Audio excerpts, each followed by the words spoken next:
जय हिंद। आज हम लोग नए वीडियो में आ चुके हैं जिसका मतलब टाइटल है कि मान लीजिए साइंस किसे कहते हैं। ठीक है, साइंस क्या है। हम लोग हमेशा पढ़ते आए हैं कि साइंस की दुनिया में ये चीज़ होता है, ये चीज़ साइंस में लिखा रहता है। मतलब साइंस एक अलग ही दुनिया है।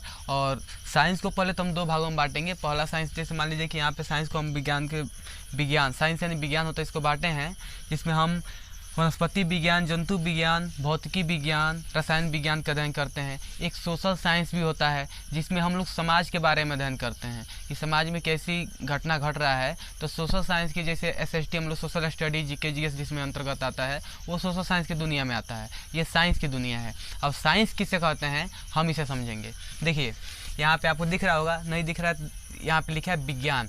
विज्ञान शब्द के लिए, ठीक है, विज्ञान शब्द के लिए अंग्रेजी भाषा में समानार्थक शब्द साइंस है। जैसे विज्ञान जो शब्द है, हम लोग का विज्ञान हिंदी शब्द हो गया, उसको हम लोग अंग्रेजी में साइंस कहते हैं। ठीक है, अब ये जो है जिसकी उत्पत्ति लैटिन शब्द सेंटिया से हुई है। जो साइंस जो शब्द है ना, उसकी उत्पत्ति जो लैटिन शब्द है सेंटिया, इससे हुई है। ठीक है, जिसका अर्थ होता है ज्ञान या जानना।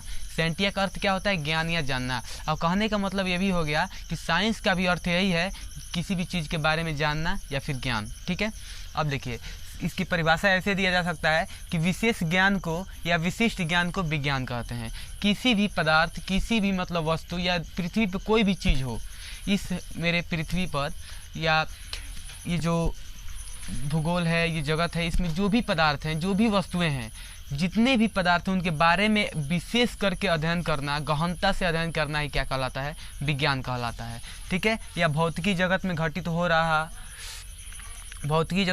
हो रहा है उसका क्रमबद्ध ज्ञान या व्यवस्थित ज्ञान ही विज्ञान कहलाता है। जो मतलब अभी की स्थिति में जो घटित हो रहा हो, ठीक है, या हम लोग की घटना घटता है, या हमारे पृथ्वी पर जो भी पदार्थ है, निर्जीव हो या सजीव हो, हमारे पृथ्वी पर दो पदार्थ पाए जाते हैं, एक निर्जीव वस्तु है, एक सजीव वस्तु है। उनके बारे में एकदम गहनता से जानना ही हम लोग का क्या कहलाता है? विज्ञान कहलाता है। ठीक है, अब विज्ञान को कई भाषा में कई प्रकार से बांटा गया है। जैसे विज्ञान को पहले बांटा गया है प्राकृतिक विज्ञान, ठीक है, जिसमें सजीवों का अध्ययन किया जाता है, जिसे जीव विज्ञान या बायोलॉजी भी कहते हैं। ठीक है, इसे जीव विज्ञान या बायोलॉजी भी कहते हैं। प्राकृतिक विज्ञान में सजीवों का अध्ययन किया जाता है। दूसरा है भौतिकी विज्ञान, फिजिकल साइंस। ठीक है, इसमें निर्जीवों का अध्ययन किया जाता है। ठीक है, अब कैसे, देखिए यहाँ पे वनस्पति विज्ञान जो है, जीव विज्ञान या प्राकृतिक विज्ञान को दो भागों में बांटा गया है। पहला भाग है वनस्पति विज्ञान, दूसरा भाग है जंतु विज्ञान। पहला जो वनस्पति विज्ञान है, जिसे हम लोग बोटनी कहते हैं, इसमें पेड़ पौधे के बारे में पढ़ना होता है कि पेड़ पौधे कैसे हैं, उनकी आकृति कैसी है,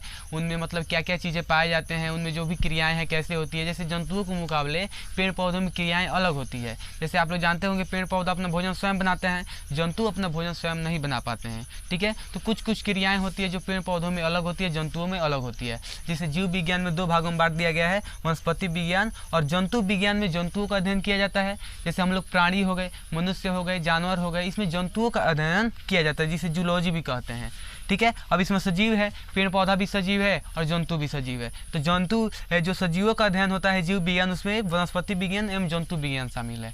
ठीक है, उसके बाद से आते हैं हम लोग भौतिकी विज्ञान, जिसे हम लोग निर्जीवों का अध्ययन उसमें करते हैं, जिसमें भौतिकी हो गया और रसायन विज्ञान हो गया। भौतिकी में किसी पदार्थ की मतलब घटना में उसकी गति, अवस्था या उसमें परिवर्तन, वेग, ये सब की जानकारी देता है कि कोई पदार्थ कितना गति कर रहा है, उसकी क्या अवस्थाएं हैं। ठीक है, और रसायन विज्ञान में उसकी मतलब बीच में परिवर्तन, जैसे केमिकल रिएक्शन के बारे में हम लोग पढ़ना है, ये चल के आगे हम लोग देखेंगे। तो ये सब निर्जीव वस्तु है। जैसे मान लीजिए भौतिकी विज्ञान में आप लोग पढ़ते होंगे, ठीक है, दर्पण, ठीक है, दर्पण पढ़ते होंगे, प्रकाश पढ़ते होंगे, ये सब निर्जीव वस्तुएं हैं। फिर से रसायन विज्ञान में आप लोग पढ़ते होंगे, जैसे आवर्त सारणी में तत्वों का नाम जानते होंगे, तो वो भी एक क्या है? निर्जीव प्राणी है। तो हम लोग को साइंस को कितने भागों में बांटा गया? मुख्यतः दो भागों में, एक सजीव के श्रेणी में, एक निर्जीव के श्रेणी में। निर्जीव में भौतिकी और रसायन विज्ञान दोनों आ जाएगा, और सजीव में क्या आ जाएगा? वनस्पति विज्ञान तथा जंतु विज्ञान। ठीक है,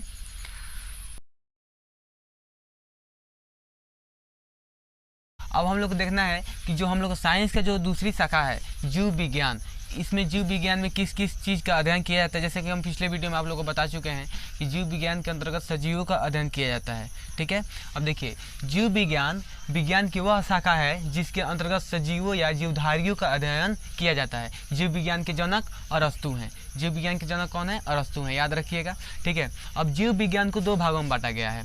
पहला है वनस्पति विज्ञान, दूसरा है जंतु विज्ञान। ठीक है, अब देखिए वनस्पति विज्ञान जो है, वनस्पति विज्ञान जीव विज्ञान की वह शाखा है जिसके अंतर्गत पेड़ पौधे, या हम इसे पादप भी कहते हैं। ठीक है, अगर पादप आ जाएगा तो आप लोग कंफ्यूज मत होइएगा, पादप यानी पेड़ पौधे होता है। पेड़ पौधे का अध्ययन किया जाता है। ठीक है ना, जैसे पेड़ पौधों को हम भी बताएं कि जंतुओं की कोशिकाओं में और जंतुओं के ऊतकों में, ठीक है, एवं पेड़ पौधों की कोशिकाओं में, पेड़ पौधों के ऊतकों में बहुत सारी विभिन्नताएं होती है। जैसे जंतुओं की कोशिका जब हम आपको पढ़ाएंगे तो कोशिका में क्या क्या विभिन्नताएं हैं वो आपको बताएंगे, ऊतक में क्या क्या विभिन्नताएं हैं वो बताएंगे। यानी जंतुओं के मुकाबले पेड़ पौधों की जो संरचना होती है और जो क्रिया होती है वो थोड़ा भिन्न होती है। ठीक है, तो वनस्पति विज्ञान में हम लोग क्या करते हैं? पेड़ पौधों का अध्ययन करते हैं। और ठीक जंतु विज्ञान में, जंतु विज्ञान जीव विज्ञान की वह शाखा है जिसके अंतर्गत जंतुओं का अध्ययन किया जाता है। और जंतु विज्ञान में हम लोग जंतुओं का अध्ययन करते हैं, जो स्तनी जंतु हैं या कीड़े मकोड़े हैं, यानी जो जंतु हैं जिनमें मतलब प्रकाश संश्लेषण की क्रिया नहीं हो सकती या जो स्वपोषी नहीं है, उसे हम लोग क्या बोलते हैं? जंतु विज्ञान में उनका अध्ययन करते हैं। जैसे अब देखिए, जंतु विज्ञान के जनक हम लोग अरस्तु को कहते हैं। देखिए, जीव विज्ञान के भी जनक हम लोग अरस्तु को कहते हैं और जंतु विज्ञान के जनक भी हम लोग अरस्तु को कहते हैं। अब कारण क्या है? जैसे वनस्पति विज्ञान के जनक हम लोग थियोफेस्टस को कहते हैं।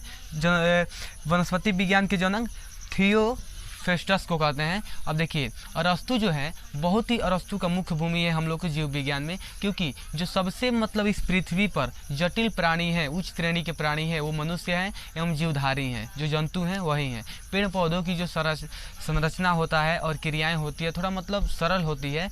हम जीवधारियों के मतलब मुकाबले, हम जंतुओं के मुकाबले क्या होती है, उसकी संरचनाएं अलग होती है।